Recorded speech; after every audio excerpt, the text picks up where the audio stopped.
pads expired, battery door missing? We're here to help. In this video, we'll walk through how to replace your pad cartridge and your battery door. Let's start with the pad cartridge. Your new pad cartridge will arrive with instructions printed on the box. So let's get started with step 1. First, remove the battery door. This prevents Elliot from triggering an emergency response while you work. Make sure to keep your battery door close so it doesn't get misplaced. Next, turn Elliot over.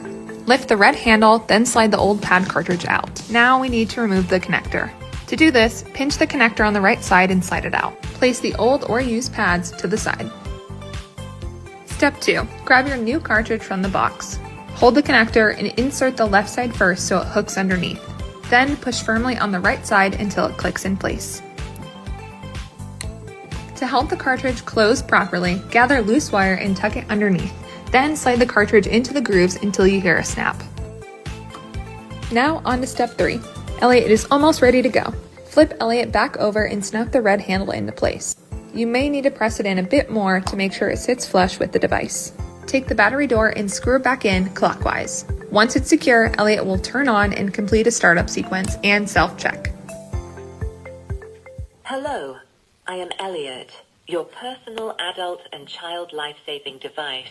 Let Elliot complete its sequence. Once the device confirms everything is working with no issues, you're all set and ready to go.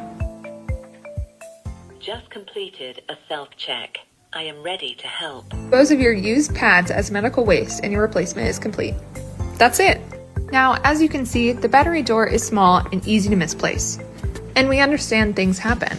So if you ever need to replace your battery door, we're here to walk you through that as well. Similar to your pad cartridge, your new battery door will also arrive with instructions printed on the box. And since you're already at step 1, it's a great time to check your batteries and replace them if needed. HeartHero's Elliot AED uses 4 CR123 store-bought batteries. No specialty batteries, nothing hard to find. Just pick them up at your local grocery store.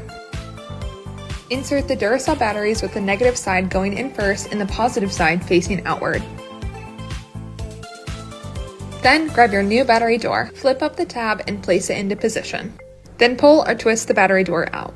The HeartHero battery door is gold-plated, corrosion-resistant, and sealed with a small rubber O-ring that helps keep dust and water out. Double check that the O-ring is still in place before securing the door. Step 3. Attach and secure. Twist the door clockwise to tighten it. If the battery door is not fully secured, Elliot may not turn on. Make sure the tab lines up with the rubber edging so it sits correctly. Elliot will run through its startup sequence again and complete another self-test. Once you hear that Elliot has passed its test, you are good to go. I have just completed a self-check. I am ready to help. Your device is now refreshed and ready, just like the day you first received it.